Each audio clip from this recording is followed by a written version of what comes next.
आपने मुझे बात करने का मौका दिया। जनाब डिप्टी स्पीकर साहब, आज 15 जनवरी है।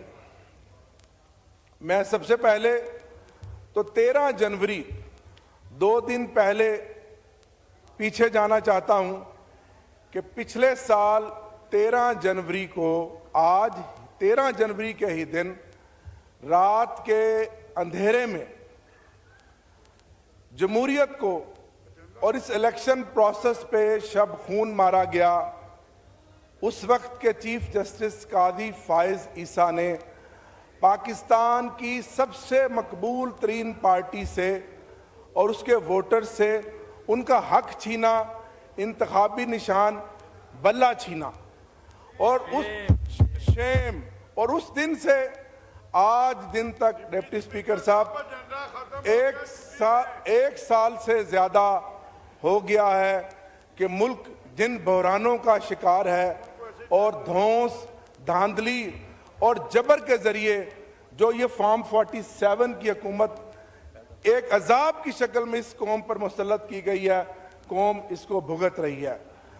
जनाब डिप्टी स्पीकर साहब, सिर्फ 13 जनवरी 2024 को सिर्फ बल्ले का निशान नहीं छीना गया, उसके बाद यह भी पाकिस्तान की तारीख में कभी नहीं हुआ कि अगर कोई तहरीक इंसाफ के उम्मीदवारान रह गए थे, उससे पहले तो 9 मई से लेकर और मजमूई तौर पर पिछले 2.5 साल से जिस फस्तायत का हम मुकाबला कर रहे हैं, जिस जबर और जुल्म का, इसकी मिसाल नहीं मिलती।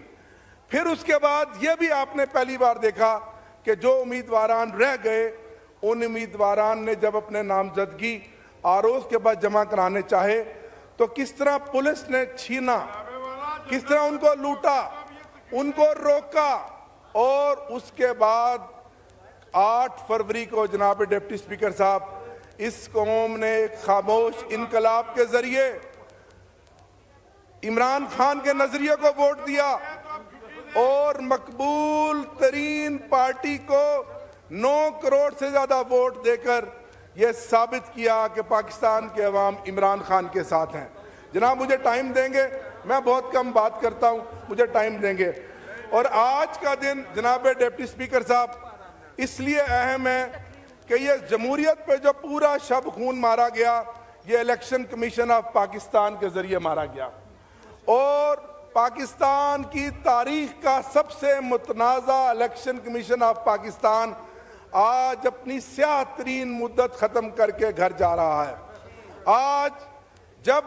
आज कौम को यौम तशक्कर मनाना चाहिए, क्योंकि अगर पाकिस्तान में इलेक्शन साफ शफाफ हो जाएं तो सारे मसाइल का हल हो जाए। मैं मानता हूं माजी में भी बहुत सारे इलेक्शन मुतनाज़ा रहे, लेकिन जो धांधली, जो जबर और जो फॉर्म 47 का नमूना इस इलेक्शन में दिया गया, इस चीफ इलेक्शन कमिश्नर ने जो आज मुद्दत जिसकी खत्म हुई है, इसकी मिसाल नहीं मिलती। शुक्रिया, शुक्रिया। बस अब हो गया। मैंने ये कॉलिंग अटेंशन भी करना है। नहीं शाहजिया मरी साहब, थोड़ा ब्रीफ प्लीज। बहुत शुक्रिया।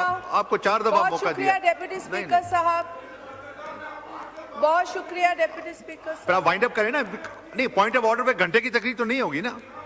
1 मिनट शाहजिया मरी साहबा जी। फिर उसके बाद इस कौम ने देखा कि हमारे कारकुनों को, हमारे कायदीन को, जिनको कमोपेश 2 साल हो गए हैं, वो बेगुनाह जेलों में कैदो बंद की सोबतें बर्दाश्त कर रहे हैं। और जनाब डिप्टी स्पीकर साहब, जब हम अपना हक मांगने के लिए निकले तो फिर 26 नवंबर को आपने देखा कि हमारे बेगुनाह शहरियों को खाली हाथ कारकुनों पर गोली चलाई गई। ये गोली, ये शुक्रिया शाहजिया मरी साहब, बस हो गया। ठीक, आपका पॉइंट आ गया, आपका पॉइंट आ गया।